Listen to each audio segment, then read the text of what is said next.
السلام علیکم سامعین کرام، آپ سماعت فرما رہے ہیں پروگرام قیامت کے 3 منٹ، قسط نمبر 29 آپ حضرات کی خدمت میں پیش ہے۔ سپاہی آگے بیان کرتا ہے کہ میں نے فرشتے کو جواب دے تو دیا کہ میں بہت خوش ہوں، میرے 2 سال کے گناہ ختم ہو گئے ہیں اور نیکیاں باقی رہ گئیں۔ میں اب اس شہید سے راضی ہوں، لیکن میں بعد میں بہت پچھتایا کہ میں اتنی جلدی راضی کیوں ہو گیا۔ سلسلہ ایسے ہی چلتا رہتا اور میرے سارے گناہ ختم ہو جاتے، لیکن پھر بھی کوئی برا سودا نہیں رہا۔ 2 سال بھی کم نہیں ہوتے ہیں۔ اتنے میں نے دیکھا کہ وہ شہید ہمارے پاس آیا، سلام و دعا کی، میری پیشانی کو چوما۔ میں اسے دیکھ کر بہت خوش ہوا۔ اس نے کہا میرا آنا ضروری تو نہیں تھا، لیکن میں نے سوچا کہ چل کر خود ہی تم سے معافی مانگ لوں، کیونکہ اس ماجرے میں تمہاری کوئی غلطی نہیں۔ میں نے جب سے کھانا کمانا شروع کیا، اسی وقت سے میری یہ عادت تھی کہ سال بھر کا حساب کیا کرتا اور اپنے منافع کا خمس نکالا کرتا تھا۔ باوجود اس کے کہ ہمارے محلے میں بہت متقی اور پرہیزگار مولانا موجود تھے، لیکن میرے ایک دوست نے کہا ہمارے محلے میں ایک بزرگ عالم دین رہتے ہیں، تم اپنا خمس انہیں دے دیا کرو اور ان سے رسید لے لیا کرو۔ میں خمس کے بارے میں بہت زیادہ احتیاط کیا کرتا تھا۔ میں بہت دقت و غور کے ساتھ حساب کیا کرتا تھا۔ میں سن 1370 شمسی یعنی تقریباً 2000 عیسوی کے درمیان میں رہبر معظم حضرت آیت اللہ خامنئی کی تقلید میں آ گیا تھا۔ مجھے یاد ہے کہ اس سال میرا خمس 20,000 تومان یعنی ہندوستان کے حساب سے 1,000 روپے نکلا تھا۔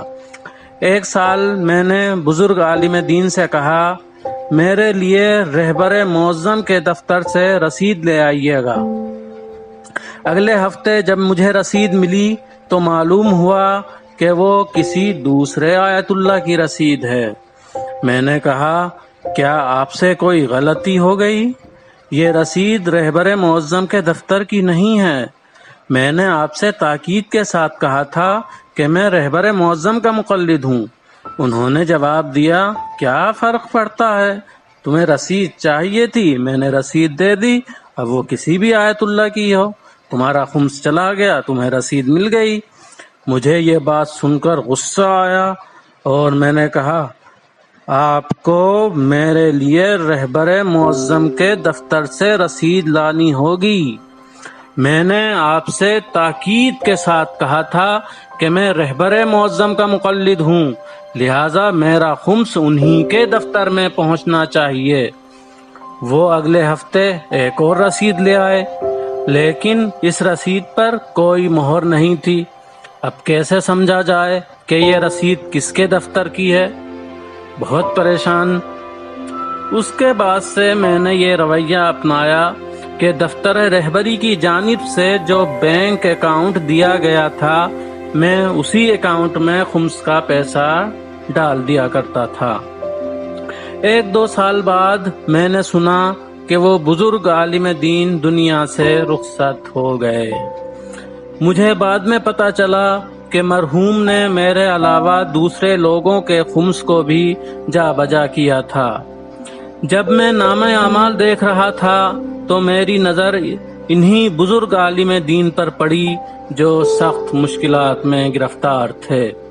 ان کی گردن پر بہت سے لوگوں کا حق باقی تھا، زیادہ تر ان کی مشکلات خمس کو ادھر ادھر کرنے والی تھیں۔ بعض عام لوگوں کی حالت ان مولانا سے بہتر نظر آ رہی تھی۔ اللہ! وہ بزرگ عالم میرے پاس آئے اور معافی طلب کرنے لگے، لیکن ان کے حالات اتنے بگڑے ہوئے تھے کہ اگر میں معاف بھی کر دیتا تب بھی کوئی فرق پڑنے والا نہیں تھا، اسی لیے میں نے ان کی معافی کی درخواست قبول نہیں کی، یعنی میں نے انہیں معاف نہیں کیا۔ فرشتے نے مجھ سے کہا، یہ جو لوگ تم سے معافی مانگ رہے ہیں یا جن سے تم معافی مانگ رہے ہو، یہ سب مر چکے ہیں۔ جو لوگ دنیا میں ہیں ان کا حساب و کتاب تو ابھی باقی ہے، ان کا حساب تو اسی وقت تک باقی رہے گا جب تک وہ لوگ مر کر برزخ میں نہیں آ جاتے۔ تمہارا حساب و کتاب بھی زندہ لوگوں سے متعلق اسی وقت شروع ہوگا جب وہ لوگ مر کر یہاں آ جائیں گے۔ اب آگے فرشتہ کیا کہتا ہے اور سپاہی کا رسپانس کیسا رہتا ہے، سنتے رہیے پروگرام دو پل فلک میڈیا کے ساتھ۔